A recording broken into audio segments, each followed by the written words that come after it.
So welcome back friends. भूगोल शास्त्र, geography, MCQs, बहुविकल्पीय प्रश्न, कक्षा 7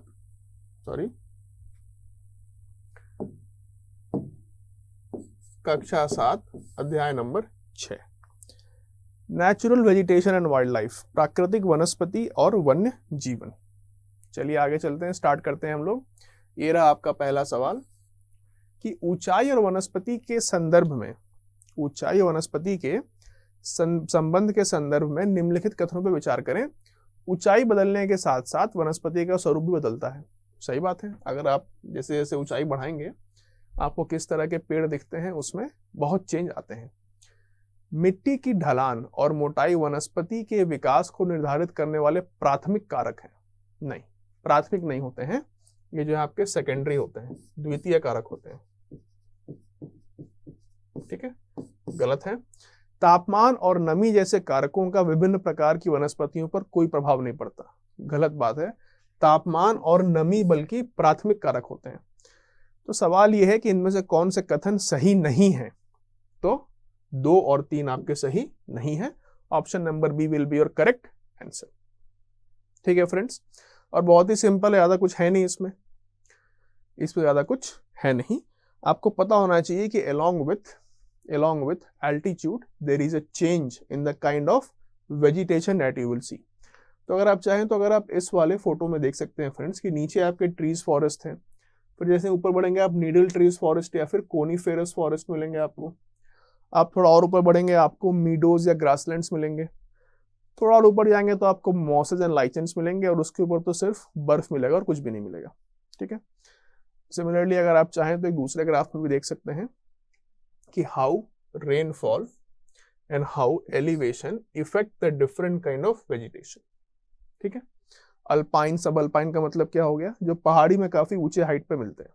ठीक, टेम्परेट जोन जो कि मिड लैटिट्यूड्स के आसपास मिलते हैं। ट्रॉपिकल जोन यानी कि वो जो कि बहुत गर्मी और बहुत ज्यादा रेनफॉल होने वाले एरियाज में मिलते हैं। अगले क्वेश्चन के ऊपर आइए। प्राकृतिक वनस्पति के सामान्य वर्गीकरण के संदर्भ में निम्नलिखित जोड़ों पर विचार कीजिए। वन मध्यम वर्षा, घास का मैदान शुष्क क्षेत्र, झाड़ियां उच्च वर्षा। देखिए फ्रेंड्स, जो आपका वन मध्यम है ना, इसको आना चाहिए था उच्च वर्षा में, तो ये तो गलत हो गया, और झाड़ियां जानी चाहिए थी आपके ड्राई रीजन्स में। ठीक है, अब जो आपका घास का मैदान रह गया, ग्रासलैंड्स, वो जाना चाहिए था आपका मॉडरेट रेनफॉल में। तो कह रहा है कौन सा करेक्टली मैच्ड है? कोई भी करेक्टली मैच्ड नहीं है। तीनों के तीनों ऑप्शन आपके गलत हैं, क्योंकि फॉरेस्ट को चाहिए होता है आपका हैवी रेनफॉल या मोर रेनफॉल, ग्रासलैंड्स को थोड़े कम रेनफॉल, और श्रब्स को तो बिल्कुल ड्राई रेनफॉल वाले एरियाज में ही पैदा होने का चांस मिलता है। ठीक है, अगेन फ्रेंड्स आपके सामने एक कॉम्प्रिहेंसिव मैप है जिसमें कि मैंने टेम्परेचर और रेनफॉल के साथ कहां पे आपको कैसे कैसे वेजिटेशन मिलेंगे उसको दिखाया है। जैसे डेजर्ट में अगर आप देखें तो इसमें रेनफॉल बहुत ही कम, और टेम्परेचर इसका रेंज -5 से लेकर के 30 डिग्री सेल्सियस तक जा सकता है। ठीक है, अगर आप ट्रॉपिकल रेन फॉरेस्ट को देखें तो highest rainfall and moderate temperature, या फिर 25+ टेम्परेचर। मॉडरेट तो नहीं बोलेंगे, वार्म क्लाइमेट ही बोलेंगे इसको। सिमिलरली आप देखें tropical seasonal forest, savanna, boreal forest, temperate forest and grasslands. तो ये वाला जो आपके सामने फोटो है ना फ्रेंड्स, इसको आप लोग प्लीज प्लीज प्लीज अपने नोट्स में जरूर ऐड करिएगा, क्योंकि इस फोटो के थ्रू आपको टेम्परेचर और रेनफॉल से अकॉर्डिंग कैसे डिफरेंट काइंड ऑफ वेजिटेशन मिलते हैं वो बिल्कुल एक स्नैपशॉट में क्लियर हो जाएगा। और ये जो फोटो है आपके मेन एग्जाम में भी काफी काम आएगा। देखिए फ्रेंड्स, प्रीलिम्स की तैयारी कर रहे हैं आप सभी लोगों को एमसीक्यूज करा रहा हूं मैं। ठीक है, अच्छी बात है। पहला स्टेज तो एमसीक्यू का ही होता है, पहला स्टेज तो प्रीलिम्स एग्जाम का ही होता है, बट अल्टीमेटली आपको क्वालिफाई करना है मेन एग्जाम। ठीक है, ऐसे कई सारे एस्पिरेंट्स होते हैं जो कि प्रिलिमिनरी एग्जामिनेशन को इतना ज्यादा इंपॉर्टेंस दे देते हैं अपने प्रिपरेशन के टाइम पे कि मेन एग्जाम को ऑलमोस्ट भूल जाते हैं। जबकि मैंने आपको अपने स्टार्टिंग क्लास में ही बोला था फ्रेंड्स कि मेन एग्जामिनेशन का प्रिपरेशन अलोंग विथ प्रीलिम्स चलते रहना चाहिए। ठीक है, हाँ, जब प्रीलिम्स का एग्जामिनेशन आ रहा है आप उससे 1-2 महीने पहले अपने मेन एग्जामिनेशन को छोड़ करके बिल्कुल सिर्फ और सिर्फ एक्सक्लूसिवली विशेषतः प्रीलिम्स या प्रारंभिक परीक्षा के ऊपर ध्यान दीजिए, 1-2 महीने की बात है, बट बाकी वक्त में फ्रेंड्स आपको जरूर मेन एग्जामिनेशन के पॉइंट ऑफ व्यू से प्रिपरेशन करते रहना चाहिए। ठीक है, आइए बोल बच्चन के बाद अगले सवाल के ऊपर चलें। विश्व के विभिन्न भागों में विभिन्न प्रकार के वनस्पतियों के संदर्भ में निम्नलिखित कथनों पर विचार कीजिए। इसको थोड़ा इंग्लिश में पढ़ता हूं मैं, हिंदी में बहुत टफ हो जाएगा मेरे लिए भी। तो coniferous forests are found in humid regions whereas tropical hardwood forests are found in subpolar regions। गलत बात है, ये आपस में इंटरचेंज हो गया है। हार्डवुड मिलेगा आपको ह्यूमिड रीजन्स में और कोनिफेरस मिलेगा आपको सबपोलर रीजन्स में। ठीक, thorny bushes are found in desert, सही बात है, कांटेदार झाड़ियां रेगिस्तान में ही मिलती हैं। Himalayas have almost all varieties of vegetation from the equator to the polar region, सही बात है, दोनों स्टेटमेंट करेक्ट है। सवाल पूछा है करेक्ट कौन सा हो गया, 2 और 3। हिमालय में फ्रेंड जितनी डाइवर्सिटी कहीं नहीं है। एनीवेज जरा वर्ल्ड मैप को एक बार देख लें आप, इसमें कोनिफेरस फॉरेस्ट को मैंने मार्क किया गया। ठीक है, कोनिफेरस फॉरेस्ट में आपका टाइगा नाम से भी एक पर्टिकुलर एरिया आता है। ठीक, अच्छा, उसके अलावा ये वाला जो एरिया है आपका जिसको मैंने ब्राउन से मार्क किया, इसमें मोस्टली आपका ट्रॉपिकल एंड सब ट्रॉपिकल कोनिफेरस फॉरेस्ट आते हैं। बट अभी आपके लिए इंपॉर्टेंट क्या है जानना, इंपॉर्टेंट ये है जानना कि जो कोनिफेरस फॉरेस्ट का जो एरिया है उसका लैटिट्यूड का एक्सटेंट आप देखिए, ये आपका मोस्टली टेम्परेट से लेकर के सब पोलर रीजन्स तक में ही आता है। ये चीज जानना आपके लिए जरूरी है। अब आप बोलेंगे सर फिर अगर नॉर्दर्न हेमिस्फीयर में है तो सदर्न में क्यों नहीं है? तो मेरे को एक बात बताइए कि नॉर्दर्न हेमिस्फीयर में जिस लैटिट्यूड एक्सटेंट को देख रहे हैं हम लोग, उस लैटिट्यूड एक्सटेंट पे सदर्न हेमिस्फीयर में कहीं कोई लैंड दिख रहा है आपको, है ना? कहीं कोई मेजर लैंड नहीं दिख रहा, इसीलिए सिर्फ नॉर्दर्न हेमिस्फीयर में। ठीक, सेकेंड फोटो के ऊपर आइए। सेकेंड फोटो है फ्रेंड्स आपका वेजिटेशन जोन्स इन हिमालयन एरिया, हिमालय क्षेत्र में अलग अलग वनस्पतियों के प्रकार। ठीक है, ट्रॉपिकल मिलता है जो बिल्कुल नीचे के हाइट पे मिलेगा आपको, सब ट्रॉपिकल मिलेगा लाइक साल। ऊपर जाएंगे जब आप तो आपको कूल टेम्परेट वेजिटेशन मिलेगा जिसमें कि आपको ओक, रोडेंड्रॉन और हिमालयन मेपल, जैसे कैनेडियन मेपल बहुत फेमस है, उनका तो राष्ट्र चिन्ह होता है मेपल लीफ, हिमालयन मेपल। और ऊपर जाएंगे आपको सब अल्पाइन फॉरेस्ट मिलेगा, इसमें आपको फर, बार्च, स्प्रूस वगैरह मिलेंगे। और ऊपर जाए तो अल्पाइन मीडोज मिलेंगे आपको। उसके ऊपर गए तो कोई पेड़ पौधा नहीं मिलेगा, हो सकता है आपको मॉसेस एंड लाइकेंस मिले। और उसके भी ऊपर जाएंगे तो आपको सिर्फ और सिर्फ बर्फ मिलेगा। ठीक है, तो कहने का मतलब कि हिमालय में right from its foot till its head आपको हर तरह के वेजिटेशन मिलते हैं। आइए अगले सवाल के ऊपर चलते हैं। हिमालय की निम्नलिखित वनस्पतियों को उनके उपस्थिति के क्रम में व्यवस्थित करें जो तलहटी से शुरू होकर ऊंचाई तक जाते हैं। ठीक, देखिए सिंपल है। Tall trees with pointed leaves, rhododendrons, ये हो गया आपका कोनिफेरस टाइप। ठीक है, deep jungles of sal and teak, ये हो गया आपका डेसिडुअस टाइप और वो भी ट्रॉपिकल या सब tropical. Land covered with short grass and snow, ये हो गया आपका अल्पाइन टाइप। तो कह रहा है नीचे से ऊपर अरेंज करें, तो पहले 2 फिर 1 फिर 3, option number D will be your correct answer. ठीक है फ्रेंड्स, बहुत सिंपल क्वेश्चन है, ज्यादा कुछ करना नहीं है इसमें। नेक्स्ट सवाल के ऊपर आइए। These forests occur near the equator and close to the tropics. These regions are hot and receive heavy rainfall throughout the year. As there is no particular dry season, these trees do not shed their leaves altogether. ठीक है, the thick canopies of the closely spaced trees do not allow the sunlight to penetrate inside the forest even in daytime. तो बताइए किसके बारे में बात कर रहे हैं? अब देखिए थिक कैनोपीज हैं तो बुशेस तो हो नहीं सकते। ठीक, फिर ये कह रहा है कि these regions are hot and receive heavy rainfall throughout the year, तो होगा तो आपका कोई ट्रॉपिकल टाइप। ठीक, दूसरा ये कह रहा है कि there is no particular dry season, तो मॉनसून टाइप तो हो नहीं सकता। और कह रहा है कि trees do not shed their leaves, तो डेसिडुअस भी नहीं हो सकता, तो tropical evergreen forest, option number B will be your answer. देखिए फ्रेंड्स, ऐसे आप लोग ऑप्शंस को इलिमिनेट भी कर सकते हैं। आप क्वेश्चन को पढ़े, उसमें से एक एक पॉइंट को पिकअप करें। जैसे डेसिडुअस का मतलब क्या होता है? जो अपने पत्तों को शेड करे, जिसमें पतझड़ आता हो। ये कह रहा है नहीं आएगा, डेसिडुअस ऑप्शन को हटा दिया मैंने। ठीक है, इस तरह से फ्रेंड्स आप लोग ऑप्शंस को इलिमिनेट कर सकते हैं। जो ट्रॉपिकल एवरग्रीन फॉरेस्ट होते हैं उनका नाम होता है उष्णकटिबंधीय जंगल, भी उनका नाम होता है। ये मोस्टली इक्वेटर के आसपास ही मिलते हैं, ठीक है। इक्वेटर से ऊपर, इक्वेटर से थोड़ा नीचे, जहां पर कि high temperature, high rainfall throughout the year रहता हो, इनको हम लोग कहते हैं लंग्स ऑफ द वर्ल्ड। क्यों? एक्चुअली एक बार सैटेलाइट से जब फोटो ली गई इस अमेजन रेन फॉरेस्ट की, तो ये देख के लग रहा था कि जैसे धरती के दो लंग्स हैं। इसका शेप इस तरह का है कि ऊपर से फोटो जब ली गई तो ऐसा लगा कि दो लंग्स रखे हुए हैं।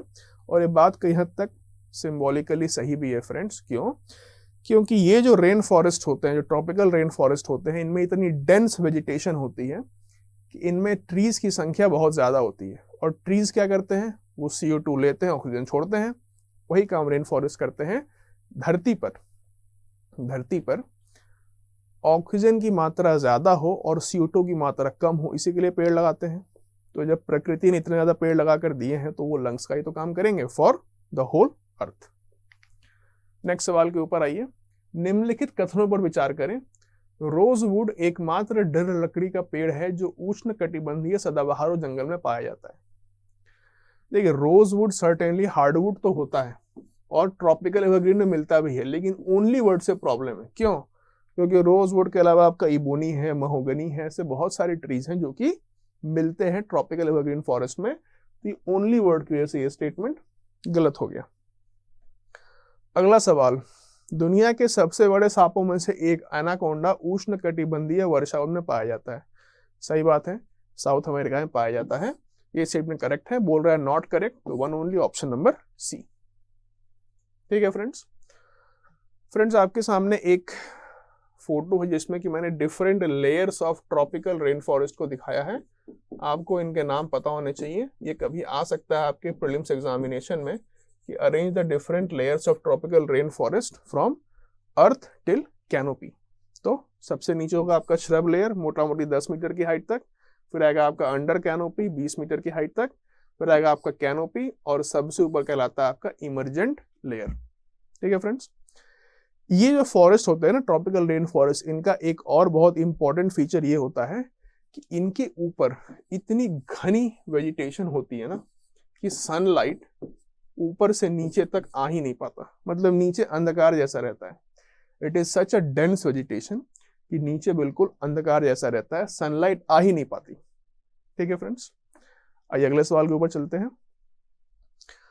अगला सवाल है आपका उष्णकटिबंधीय पर्णपाती वनों के बारे में। ट्रॉपिकल डेसिडुअस, पर्णपाती मतलब जो पत्ते जैसे झड़ जाते हो, यानी कि डेसिडुअस जहां पतझड़ का मौसम भी आता हो। तो ट्रॉपिकल डेसिडुअस फॉरेस्ट के रिस्पेक्ट में फॉलोइंग स्टेटमेंट्स को कंसीडर किया जाए। They are also called as monsoon forest as they experience seasonal changes. इन्हें मॉनसून वन भी कहा जाता है। देखिए, डेसिडुअस है तो मतलब पतझड़ तो होगा ही उसमें। तो जब मॉनसून आएगा उस वक्त इनके अंदर थिक ग्रोथ होता है, और मॉनसून के जाने के बाद पतझड़ हो जाता है। इसीलिए इनको मॉनसून फॉरेस्ट कुछ बुक्स में कहा जाता है। ठीक है, बट अभी होल्ड करिए इस चीज को, मैं बताता हूं क्या होगा इसमें। इस स्टेटमेंट को अभी होल्ड करते हैं। नेक्स्ट चलिए। इन this forest trees shed their leaves in the rainy season to store water. अब देखिए, इस स्टेटमेंट के लिए मैंने फर्स्ट वाले को रोक करके रखा था। जब तक आप ये दोनों स्टेटमेंट को नहीं पढ़ेंगे आपको क्लैरिटी नहीं बैठेगी। अब एक बात बताइए, क्या कभी आपने किसी ऐसे पेड़ को देखा जो कि बारिश के वक्त अपने पत्ते झाड़ दे? कभी ऐसा होता है? ऐसा नहीं होता। बारिश के वक्त किसी पेड़ के पत्ते नहीं गिरते। पेड़ के पत्ते गिरते हैं जब सूखे का मौसम होता है या फिर जब बहुत ज्यादा ठंड पड़ती है, जो कि बारिश के बाद आता है। तो in this forest trees shed their leaves in the rainy season to store water is absolutely wrong. Hence option 1 is correct, statement 2 is wrong. ठीक है, नेक्स्ट आइए। They are used for making furniture and transport. सही बात है, हम लोग use करते हैं साल का और टीक का। बर्मा जो कंट्री है, म्यांमार, उसका जो टीक वुड है वो बहुत फेमस है, बहुत लॉन्ग लास्टिंग फर्नीचर उससे बनता है। और उस टीक वुड को लेकर ही ब्रिटिश ने उसको एनेक्स किया था। वो जो टीक वुड है वो एक ग्लोबली रिनाउंड कमोडिटी है जो कि बर्मा से आता है, यानी कि म्यांमार से आता है। साल, टीक, शीशम और major trees found in this forest. Correct कौन सा हो गया आपका? तो it is only 1, 3 and 4। Option number B will be your correct answer. ठीक है फ्रेंड्स, अब आपके लिए यहाँ पे एक वर्ल्ड मैप है जिसमें कि आप देख सकते हैं ट्रॉपिकल डेसिडुअस फॉरेस्ट कहाँ कहाँ मिलते हैं। आपको ब्रॉडली आइडिया होना चाहिए कि नॉर्थ अमेरिका के ईस्टर्न साइड पे मिलेंगे, साउथ अमेरिका में मिलेंगे, इंडिया में तो है ही, ठीक है। और फिर आपके पास एक इंडिया का मैप है जिसमें कि आप देख सकते हैं कि ट्रॉपिकल डेसिडुअस फॉरेस्ट के अलावा जो बाकी भी जो वेजिटेशन टाइप है वो कैसे हैं। जैसे कि अल्पाइन आपको लद्दाख वाले एरिया मिलेगा, सिक्किम मिलेगा, अरुणाचल प्रदेश के अंदर मिलेगा, ठीक है। ट्रॉपिकल मॉइस्ट डेसिडुअस, ये जो डार्क ग्रीन है, ये आपका इंडिया के सेंट्रल पार्ट में मिलेगा, शिवालिक में मिलेगा, नॉर्थ ईस्ट के अंदर मिलेगा। जो आपका ट्रॉपिकल एवरग्रीन है वो आपका वेस्टर्न घाट्स में मिलता है, थोड़ा बहुत अंडमान में मिलता है और थोड़ा बहुत नॉर्थ ईस्ट में भी मिलता है। जो आपका ट्रॉपिकल थॉर्न फॉरेस्ट है वो आपका मोस्टली राजस्थान और गुजरात के एरिया में मिलता है, ठीक है फ्रेंड्स। आइए अगले सवाल के ऊपर चलते हैं हम लोग। नेक्स्ट क्वेश्चन इज कि भारत में जो वन का वितरण है, इंडिया में जो फॉरेस्ट का डिस्ट्रीब्यूशन है, उनमें से कौन सा कथन सही नहीं है। ध्यान दीजिएगा, सही नहीं है। भारत में उष्ण कटिबंधीय सदाबहार वन केवल पश्चिमी घाट में पाए जाते हैं। पश्चिमी घाट में तो पाए जाते हैं, लेकिन केवल शब्द की वजह से ये स्टेटमेंट गलत हो गया, क्योंकि उसके अलावा ये अंडमान निकोबार वगैरह एरिया में मिलते हैं। उष्ण कटिबंधीय पर्णपाती वन पूरे उत्तर पूर्वी क्षेत्र में नहीं पाए जाते हैं। देखिए अगेन आपका एक एब्सोल्यूट काइंड स्टेटमेंट है, गलत है, क्योंकि जो आपका ट्रॉपिकल डेसिडुअस फॉरेस्ट है वो north east region of India में भी कई जगह मिलता है। Grassland is it's dominating vegetation. It's का मतलब इंडिया के बारे में बात हो रही है कि घास का मैदान भारत की प्रमुख वनस्पति है। गलत बात, भारत की प्रमुख वनस्पति आपका ट्रॉपिकल ड्राई डेसिडुअस फॉरेस्ट ही होते हैं। तो कह रहा है कि ये बताइए कि इसमें करेक्ट आंसर कौन सा होगा, यानी कि नॉट करेक्ट कौन कौन सा है। तो ऑल ऑफ दीज, यानी कि 1, 2 and 3, option number D will be your answer, ठीक है। अब फ्रेंड्स आपके सामने मैंने कुछ डेटा रखा है, इसको ध्यान से देख लें। ट्रॉपिकल एवरग्रीन कहाँ कहाँ मिलता है? Western Ghat, Andaman Nicobar, north east, Shivalik and foothills of Himalaya. Tropical deciduous north eastern states along foothills of Himalaya, western Ghats and Orissa as well, ठीक है। तो ये सारे रीजन है आपके जहां पे ये ट्रॉपिकल डेसिडुअस आपको मिल सकता है। आइए नेक्स्ट सवाल के ऊपर चलते हैं। These forests are located in the mid-latitudinal coastal regions of the world. They are commonly found along the eastern margin of the continents. They comprise both hard and softwood trees like oak, pine, eucalyptus, etc. Which one of the following is that forest? ध्यान दीजिएगा, पहला कह रहा है mid latitudinal coastal region, तो tropical equatorial तो वैसे ही हट गया, ठीक। तो बचा क्या? Temperate evergreen, temperate deciduous. ध्यान दीजिए, they are commonly found along the eastern margin of the continents and have both hardwood and softwood trees. अगर हार्डवुड है तो वहां पे बारिश होने की जरूरत है, hence they become temperate evergreen. Answer will be option number C, जो कि ईस्टर्न मार्जिन पे पाए जाते हैं। तो आपके सामने फ्रेंड्स ये फोटो है, ये फोटो ब्रॉडली आपका मैच करता है जो मैंने आपको इसके पहले फोटो दिखाया था उससे। मोस्टली रीजन्स सेम है, इसीलिए ऐसा है, ठीक है। ईस्टर्न मार्जिन पे पाए जाते हैं। These are called as your temperate evergreen forests, ठीक। इसमें हार्डवुड सॉफ्टवुड दोनों होता है, ध्यान दीजिएगा, जैसे कि ओक, पाइन, यूकैलिप्टस, ये सारे के सारे मिलते हैं, ठीक। नेक्स्ट आइए, these forests are located in the northeastern margin of continents and coastal regions of Western Europe. They shed leaves in the dry season. Oak, ash and beech are the common trees found in these forests. The following is correct. अब देखिए, coastal regions of western Europe, Europe हो गया आपका mid latitude में, तो पहले तो आप ट्रॉपिकल को काट दीजिए। फिर क्या बचा? टेम्परेट एवरग्रीन, टेम्परेट डेसिडुअस, और ये कह रहा है कि दे शेड देयर लीव्स, पतझड़ भी होता है, तो temperate deciduous will be your correct answer. तो फ्रेंड्स आप ऐसे भी ना ऑप्शंस को एलिमिनेट करके आंसर ला सकते हैं। हालांकि जो मैंने आपको यहाँ पे लिखा है ये बिल्कुल स्टैंडर्ड डेफिनेशन है as per NCERT book for temperate deciduous. Still अगर आपको डेफिनेशन नहीं समझ में आ रहा, कई बार होता है डेफिनेशन क्लियरली समझ में नहीं आता या डेफिनेशन आप भूल जाते हैं एग्जामिनेशन हॉल में जाकर, तो भी फ्रेंड्स आपके सामने ना एक अप्रोच होना चाहिए कैसे आप ऑप्शंस को एलिमिनेट करके आंसर लेकर आ सकते हैं। अगर ये अप्रोच है आपके पास तो फिर it's very good. Temperate deciduous आपके सामने अगेन फ्रेंड्स एक मैप के साथ दे सकते हैं टेम्परेट डेसिडुअस कहाँ कहाँ मिलता है। बेसिकली ये पूरा मैप आपका टेम्परेट फॉरेस्ट के लिए रिगार्डिंग ही है। नेक्स्ट आइए, भूमध्य सागरीय वनस्पति के संदर्भ में, मेडिटेरेनियन वेजिटेशन के संदर्भ में निम्नलिखित कथनों पर विचार कीजिए। वे केवल वास्तविक भूमध्य क्षेत्र तक ही सीमित हैं। गलत बात। ये भूमध्य क्षेत्र के अलावा भी, जैसे कि आपका चिली नाम की एक कंट्री है वहां मिलता है, साउथ अफ्रीका है वहां मिलता है, ठीक है। वे महाद्वीपों के पश्चिम और दक्षिण पश्चिम हाशिए पर वितरित किए जाते हैं। ये बात सही है। ये जो है मोस्टली आपका वेस्टर्न और south western margins of continent पे ही मेडिटेरेनियन टाइप वेजिटेशन मिलता है। वाष्पोत्सर्जन के कारण पानी की कमी को कम करने के लिए मोटी छाल और मोम लपित पत्तियां इसके वनस्पति का एक अनुकूलन है, एडेप्टेशन है। सही बात है। देखिए, जो मेडिटेरेनियन रीजन होता है ना फ्रेंड्स, वहां पे गर्मी ज्यादा होती है और ठंड के टाइम बारिश होती है। अगर गर्मी ज्यादा है तो प्लांट्स अपने अंदर कुछ एडेप्टेशन करेंगे ताकि उनका वाटर का लॉस कम हो। तो स्टेटमेंट बिल्कुल सही है आपका कि उनके पास थिक बार्क होते हैं एंड वैक्स कोटेड लीव्स होते हैं ताकि गर्मी की वजह से उनका पानी से होने वाला इवेपोरेशन का लॉस कम हो सके। यह क्षेत्र गर्म शुष्क ग्रीष्मकाल और हल्की बारिश वाले सर्दियों के साथ चिन्हित है। एब्सोल्युटली करेक्ट कह रहा है। सही क्या क्या है? तो 2, 3 and 4 are correct. Option number A will be your correct answer. अब फ्रेंड्स, आपके सामने ये जो मैंने क्वेश्चन कराया है अभी मेडिटेरेनियन टाइप वाला, ये बहुत इंपॉर्टेंट है। आपको ये तीनों स्टेटमेंट बिल्कुल याद होने चाहिए क्योंकि ये स्टैंडर्ड स्टेटमेंट्स हैं रिगार्डिंग मेडिटेरेनियन टाइप वेजिटेशन। अब आपके लिए वर्ल्ड मैप पे देखिए, ये वेजिटेशन कहाँ कहाँ मिलता है। वेस्टर्न मार्जिन, यहाँ पे कैलिफोर्निया एक स्टेट है यूएस का। कैलिफोर्निया इकोनॉमी की बात करें तो वो अकेला स्टेट वर्ल्ड की 5वीं सबसे बड़ी इकोनॉमी है। यहाँ पे चिली, ठीक। यहाँ पे देखिए आपका साउथ अफ्रीका, ये तो आपका यूरोपियन रीजन है ही। यहाँ पे आपका अल्जीरिया या नॉर्दर्न अफ्रीका, और यहाँ पे आपका ऑस्ट्रेलिया। ये वो रीजन्स है फ्रेंड जहाँ पर कि आपको मेडिटेरेनियन टाइप क्लाइमेट या मेडिटेरेनियन टाइप वेजिटेशन देखने को मिलता है, ठीक है।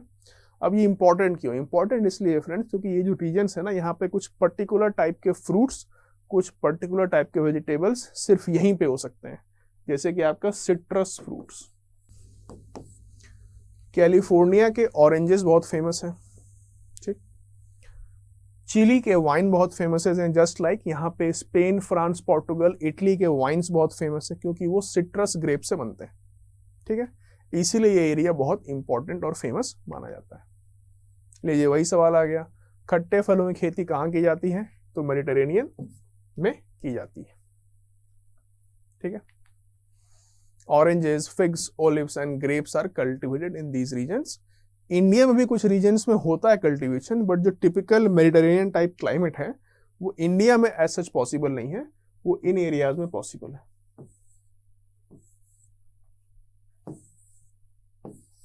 ठीक है। खेती आप कर सकते हैं, बट जो क्लाइमेट वेजिटेशन होता है, इसको हम लोग बोलते हैं कि मेडिटेरेनियन टाइप क्लाइमेट वेजिटेशन है, वो सिर्फ कुछ एरियाज में ही पॉसिबल है। नेक्स्ट आइए, उष्ण कटिबंधीय सदाबहार वनों को विश्व के बागों के रूप में देखा जाता है? नहीं, इनको विश्व के फेफड़ों के रूप में देखा जाता है, ठीक। अगला स्टेटमेंट है आपका कि भूमध्य सागरीय वनस्पति को विश्व के फेफड़े के रूप में देखा जाता है। नहीं, एक्चुअली एक्सचेंज कर दिया गया है यहाँ पे। तो सही कौन सा है? कोई भी नहीं, क्योंकि एक्सचेंज कर दिया हमने दोनों स्टेटमेंट को। तो hence option number D is your correct answer, ठीक है फ्रेंड्स। नेक्स्ट आइए, अगला सवाल है आपका रिगार्डिंग सम फॉरेस्ट। ये कह रहा है कि यह वन केवल उत्तरी गोलार्ध में, ध्यान दीजिएगा, केवल उत्तरी गोलार्ध में 50 से 70 डिग्री अक्षांश में पाए जाते हैं। इन्हें टाइगा भी कहा जाता है।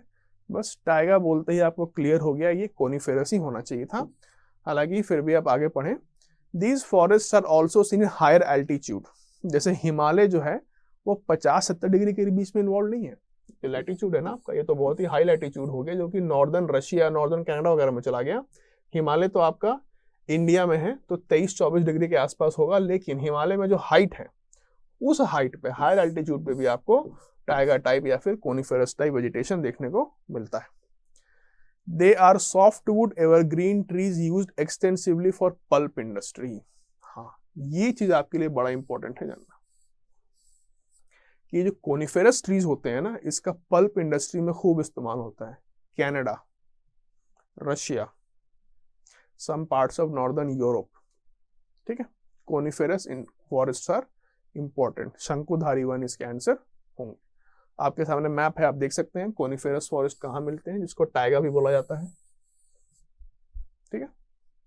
चिर का पेड़ मिलता है यहाँ, पाइन का पेड़ मिलता है, सेडार मिलता है, कई सारे एनिमल्स मिलते हैं like polar bears, mink, silver foxes etcetera.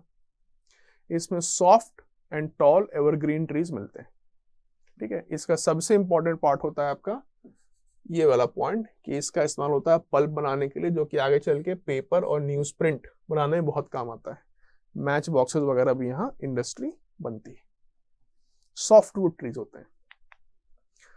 अगला सवाल आइए, निम्नलिखित युग्मों पर विचार करें और इनको मैच करना है, ठीक है। उष्णकटिबंधीय सदाबहार खट्टे फल, नहीं, ये तो होता है आपका भूमध्य सागर में, तो ये तो यहां जाना चाहिए था, तो ये भी गलत हो गया और ये भी गलत हो गया। शंकुधारी वन देवदार, ओके। समशीतोष्ण सदाबहार नीलगिरी यानी यूकैलिप्टस, ठीक है। ये कह रहा कौन से करेक्टली मैच नहीं है आपके, तो 1 and 4 only. Option number A will be your answer, ठीक है। अब फ्रेंड्स आपके सामने मैंने ये जानबूझ के वाला डेटा रखा है, आपको पता होना चाहिए किस फॉरेस्ट में किस तरह के प्रोमिनेंट ट्रीज मिलते हैं, क्योंकि ये सवाल पे बहुत बच्चे कंफ्यूज करते हैं, पेड़ों के नाम याद नहीं होते उनको। आप इसको प्लीज अपने नोट्स में ऐड कर लीजिएगा। जैसे ट्रॉपिकल एवरग्रीन में आपको जरूर मिलेगा hardwood trees like rosewood, ebony and mahogany, मैंने आपको पहले ही बताया था। कोनिफेरस फॉरेस्ट में यू विल ऑलवेज गेट चिर, पाइन एंड सदार। टेम्परेट एवरग्रीन में यू विल गेट बोथ। ध्यान दीजिएगा, जब आप इक्वेटर से ऊपर चलना शुरू करेंगे तो पहले ट्रॉपिकल एवरग्रीन आएगा, फिर टेम्परेट एवरग्रीन आएगा, फिर कोनिफेरस फॉरेस्ट आएगा एज पर लैटिट्यूड। मेडिटेरेनियन तो कहीं कहीं बीच बीच में आ जाएगा on the west and the south west margins of continent, but latitude wise when you start to move from equator to pole, तो आपको पहले ट्रॉपिकल एवरग्रीन मिलेगा, फिर आपको टेम्परेट एवरग्रीन मिलेगा, फिर आपको कोनिफेरस मिलेगा। नेक्स्ट आइए, टुंड्रा प्रकार की वनस्पति के संदर्भ में निम्नलिखित कथनों पर विचार कीजिए। यह ध्रुवीय क्षेत्रों में पाया जाता है और बहुत ही कम गर्मी के दौरान बढ़ता है। सही बात है, टुंड्रा जो है वो सिर्फ पोलर रीजन में पाया जाता है, टाइगा से भी आगे मिलता है आपको टुंड्रा, ठीक है। काई और लाइकेन टुंड्रा वनस्पति के उदाहरण है, बिल्कुल सही बात है। ठंड से खुद को बचाने के लिए जानवरों के पास मोटी फर और त्वचा होती है, सही बात है। तो कौन सा कथन सही है, तीनों ही सही है, ऑप्शन नंबर सी, ठीक है। टुंड्रा वेजिटेशन का आप देख लीजिए कहाँ कहाँ पे आपको एरियाज मार्क्ड हैं। आप देख सकते हैं कि जो टाइगा था ये उससे भी और नॉर्थ जाएंगे तो आपको टुंड्रा मिलता है, जैसे ग्रीनलैंड, नॉर्दर्न पोल, यहाँ नीचे अंटार्कटिका, ठीक है। नेक्स्ट आइए, अगला सवाल है कि ये भूमध्य रेखा के दोनों ओर होते हैं और उष्ण कटिबंध तक फैले होते हैं, ठीक है। यह वनस्पति मध्यम से कम ऊर्जा वाले क्षेत्रों में उगती है, ठीक है। घास बहुत लंबी, ऊंचाई में लगभग 3 से 4 मीटर हो सकती है। निम्नलिखित में से कौन सा घास का मैदान है। अब देखिए, ये कह रहा है कि उष्ण कटिबंध तक फैलते हैं, यानी कि ट्रॉपिकल रीजन तक जाते हैं, तो टुंड्रा तो वैसे ही नहीं हो सकता, ठीक है। टेम्परेट ग्रासलैंड, ये भी नहीं हो सकता। फिर कह रहा है कि घास बहुत लंबी होती है और लगभग 3 से 4 मीटर तक हो सकती है, तो थॉर्नी बुशेस भी नहीं होंगे, तो tropical grassland is your correct answer. Tropical grassland की एक फोटो अगर आप देखें फ्रेंड्स, यहाँ पे आप देखिए घास की हाइट देखिए, ये आपके सामने एक शेर है, तो इस घास की हाइट 3 से 4 मीटर तक तो हो ही सकती है, ठीक। ट्रॉपिकल ग्रासलैंड वो रीजन है जो कि ट्रॉपिक्स के दोनों तरफ, इक्वेटर के दोनों तरफ मिलते हैं। और ट्रॉपिकल ग्रासलैंड जो है ना फ्रेंड्स, ये देखिए ये हो गया आपका इक्वेटर, यहाँ पे आपका ट्रॉपिकल रेन फॉरेस्ट होगा, इसके ठीक ऊपर जो ड्राई एरियाज होते हैं वहां पे आपको मिलता है सवाना टाइप वेजिटेशन। इंडिया में भी बहुत सारे एरियाज हैं जिसमें कि आपको सवाना टाइप या ट्रॉपिकल ग्रासलैंड टाइप वेजिटेशन मिलता है, ठीक है। अब मैप पे इतना पिन पॉइंट नहीं कर सकते, जैसे इस मैप में इंडिया का ये पूरा एरिया दिखाया जा रहा है सवाना, ऐसा नहीं है, इसमें बीच बीच में ऐसे कई सारे एरिया जहां पर कि आपको डिफरेंट टाइप वेजिटेशन मिल सकता है। तो मैप्स बेसिकली इंडिकेटिव होते हैं, इनको हमेशा टू द स्केल लेकर नहीं चलना चाहिए, ठीक है। ओके, नेक्स्ट क्वेश्चन के ऊपर आइए। सवाल है आपका कि शीतोष्ण घास के मैदान और कटीली झाड़ियों के संदर्भ में निम्नलिखित में से कौन सा ऐसे कथन सही नहीं है। बोल रहा है इनकरेक्ट स्टेटमेंट आपको बताना है, ठीक है फ्रेंड्स, ध्यान दीजिएगा, इनकरेक्ट पूछ रहा है। तो पहला स्टेटमेंट है कि शीतोष्ण घास के मैदान महाद्वीपों के पश्चिमी किनारे पर पाए जाते हैं, जबकि कटीली झाड़ियां उनके आंतरिक भागों में स्थित होती है। ये स्टेटमेंट देखिए आपका करेक्ट नहीं है। क्यों?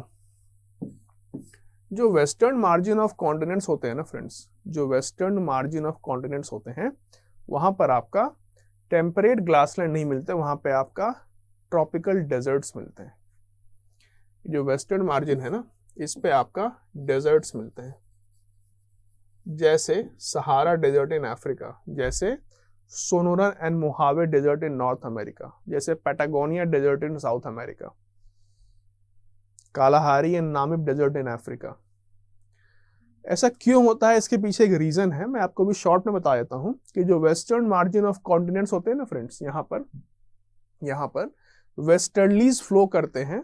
ये जो वेस्टर्ली होते हैं ये लैंड से सी की ओर जा रहे होते हैं, इसीलिए उनमें कोई भी मॉइस्चर नहीं होता, इसलिए कोई भी बारिश नहीं कर पाते। तो वेस्टर्न मार्जिन ऑफ कॉन्टिनेंट्स में आपको डेजर्ट्स मिलते हैं, not temperate grasslands. Temperate grassland थोड़े और अंदर के पार्ट में मिलते हैं। तो ये स्टेटमेंट हो गया आपका इनकरेक्ट, ठीक। अगला स्टेटमेंट देखिए, in tropical grasslands grass is short and nutritious whereas thorny bushes have scanty vegetation due to scarce rainfall. देखिए, थॉर्नी बुशेस तो स्कैंटी वेजिटेशन होगा, ये पार्ट सही है, बट ट्रॉपिकल ग्रासलैंड में ग्रास इज नॉट शॉर्ट। आपने just अभी देखा था ट्रॉपिकल ग्रास में क्या होता है, grass can even go up to 3 to 4 meters in height. Actually, grass is short and nutritious only in temperate grasslands like pampas, prairie, veldt, etc.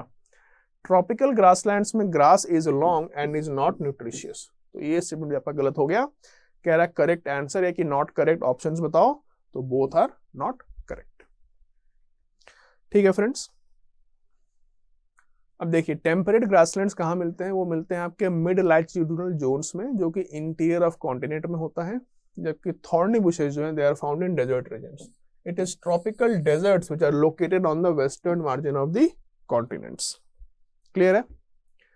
Temperate grasslands में short and nutritious grass होता है, जबकि tropical deserts में scanty rain होता है, scorching heat होती है। आपके लिए इंपॉर्टेंट ये है जानना फ्रेंड्स कि temperate grasslands have short and nutritious grass. अब आपके सामने फ्रेंड्स अगेन एक फोटो है, इसमें येलो पार्ट जो टेम्परेट ग्रासलैंड दिखाता है, ग्रीन पार्ट आपका ट्रॉपिकल ग्रासलैंड दिखाता है।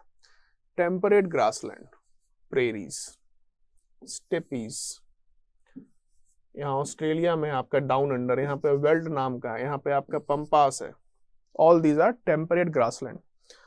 और जो आपका ट्रॉपिकल ग्रासलैंड या सवाना है वो आपका ग्रीन कलर में है, जैसे कि यहाँ पे आपका साउथ अमेरिका में हो गया लैनोस एंड कैंपोस, ठीक है। अफ्रीका में हो गया आपका सवाना, ऑस्ट्रेलिया में कुछ नॉर्दर्न पार्ट में मिलते हैं।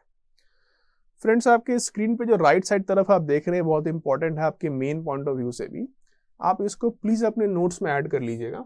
यहाँ पे पूरा एक्सप्लेन तो नहीं कर पाऊंगा, हालांकि ईजी है, आप इसको खुद पढ़ के भी समझ सकते हैं कि ट्रॉपिकल ग्रासलैंड टेम्परेट ग्रासलैंड के बीच में डिफरेंसेस क्या होते हैं, ठीक है। आप इसको प्लीज अपने नोट्स में जरूर ऐड करिएगा। इंपॉर्टेंट चीज ये है जानना आपके लिए कि टेम्परेट ग्रासलैंड जो होता है ना, नाम ही टेम्परेट है, मतलब टेम्परेचर बहुत ज्यादा एक्सट्रीम पे तो नहीं जाता होगा। ट्रॉपिकल ग्रासलैंड में हीट ज्यादा होती है, ठीक है। तो ट्रॉपिकल ग्रासलैंड में जो बुशेस होते हैं ना वो ज्यादा हाइट तक जाते हैं, ठीक। ट्रॉपिकल ग्रासलैंड के जो पेड़ होते हैं ना वाटर कंजर्व करने के लिए बहुत थिक बार्क के होते हैं। यहाँ पे एक पेड़ मिलता है, इसका नाम होता है बाओआब। सवाना में एक पेड़ मिलता है, उसका नाम होता है बाओआब, ठीक है। ट्रॉपिकल ग्रासलैंड के ग्रासेस की हाइट 3 से 4 मीटर तक हो सकती है। ट्रॉपिकल ग्रासलैंड में आपको न्यूट्रिशियस ग्रास नहीं मिलता। टेम्परेट ग्रासलैंड में क्योंकि ज्यादा बारिश होती है इसीलिए वहां पे न्यूट्रिशियस ग्रास ज्यादा मिलता है। हेंस जो हम लोग कहते हैं ना ranching activity, dairy activity, live stock या एनिमल हस्बेंड्री, वो ट्रॉपिकल में ना होकर के टेम्परेट में होती है। ट्रॉपिकल में ना होकर के टेम्परेट रीजन्स में होती है। ठीक, नेक्स्ट सवाल के ऊपर है, अगला सवाल है आपका ग्रासलैंड्स को मैच करना है उनके रीजन्स के साथ। तो ध्यान दीजिए, Llanos in Venezuela, Campos in Brazil, ठीक है, डाउन इन ऑस्ट्रेलिया होता है, वेल्ड साउथ अफ्रीका में होता है। तो ये गलत, ये गलत, कह रहा करेक्टली मैच क्या है, तो 1 and 4 only are correct match. ठीक है फ्रेंड्स, अब आपके सामने फ्रेंड्स अगेन मैंने एक मैप रखा है। इस मैप में मैं आपको दिखाना चाहता हूँ ग्रासलैंड्स ऑफ द वर्ल्ड। आप इसमें देखिए कि स्टीपी ग्रासलैंड जो है वो यूरोप और रशिया वाले पार्ट में मिलती है। ठीक है, इसमें कजाक स्टीपी नाम का भी पार्ट आता है। ठीक है, ऑस्ट्रेलिया में डाउन अंडर करके है, न्यूजीलैंड में भी आपको टेम्परेट ग्रासलैंड मिलते हैं। ठीक, साउथ अफ्रीका में आपको वेल्ड नाम से ग्रासलैंड मिलता है। पैम्पास एंड कैंपोस आपको साउथ अमेरिका का है। नॉर्थ अमेरिका में आपको प्रेरी ग्रासलैंड मिलता है। Prairies are well known for wheat cultivation. ठीक है, तो ये जो ग्रासलैंड्स हैं आपके, उनका लोकेशन और किस चीज के लिए फेमस है आपको पता होना चाहिए। अगर आपको लोकेशन का भी आइडिया है तो भी आपके लिए मोर देन इनफ है अभी के स्टेज पर। ठीक है फ्रेंड्स, आइए फिर नेक्स्ट चलते हैं। अगला सवाल है आपका कि savanna and llanos are tropical grassland, prairie and pampas are temperate grassland, both are absolutely correct, answer will be option number A. ठीक है, ठीक है फ्रेंड्स, तो ये था आपका chapter number 6 of class number 7। हमने इस चैप्टर में ग्रासलैंड्स और वेजिटेशन के बारे में देखा। मैंने सारे बेसिक पॉइंट्स बिल्कुल अच्छे से कवर करने की कोशिश करी है इसमें। आप लोगों से अगेन रिक्वेस्ट ही है कि आप लोग चैप्टर को पढ़ें, कोई पॉइंट अगर छूट रहा हो उसको ऐड करें अपने नोट्स में। आपको फ्रेंड्स कोशिश ये करनी चाहिए कि आपका मेन एग्जाम का प्रिपरेशन भी प्रिलिमिनरी के साथ चलता रहे, बिल्कुल इग्नोर नहीं करना है। जैसे मान लीजिए अगर आपने आज प्रिपरेशन करना शुरू किया फॉर सम यूपीएससी या फिर स्टेट पीसीएस एग्जामिनेशन के लिए, तो आप आज से टॉपिक्स को प्रीलिम्स और मेन दोनों के पॉइंट ऑफ व्यू से पढ़ना शुरू करें। आप चाहें तो सेपरेट नोट्स भी बना सकते हैं, बट आपका कवरेज दोनों एग्जाम्स के लिए होना चाहिए, for prelims as well as for main. जब प्रीलिम्स आने में 1.5-2 महीने का वक्त बाकी हो ना, उस वक्त आप मेन के एंगल को छोड़ दें और आप सिर्फ प्रीलिम्स के पॉइंट ऑफ व्यू से अपने नोट्स को रिवाइज करें। ये पॉइंट बहुत इंपॉर्टेंट है आपके लिए जानना कि आप मेन एग्जामिनेशन को एक तो शुरुआत से पढ़ें, उसको इग्नोर ना करें, क्योंकि प्रीलिम्स के बाद फ्रेश शुरू करना मेंस का प्रिपरेशन इज इम्पॉसिबल। तो प्रीलिम्स में हो भी जाए आपका, फिर मेंस में ना हो तो क्या फायदा। ठीक है, और प्रीलिम्स से स्पेसिफिक प्रिपरेशन प्रीलिम से 1.5 या 2 महीने पहले ही शुरू करें, उससे ज्यादा पहले या ज्यादा लेट करने की कोशिश ना करें। ठीक है फ्रेंड्स, इन्हीं शब्दों के साथ आज की क्लास को समाप्त करता हूं। Thank you very much and I wish you all the best. आप सभी लोग एमसीक्यूज को फॉलो करते रहें, आप सभी लोग एमसीक्यूज की प्रैक्टिस करते रहा करें।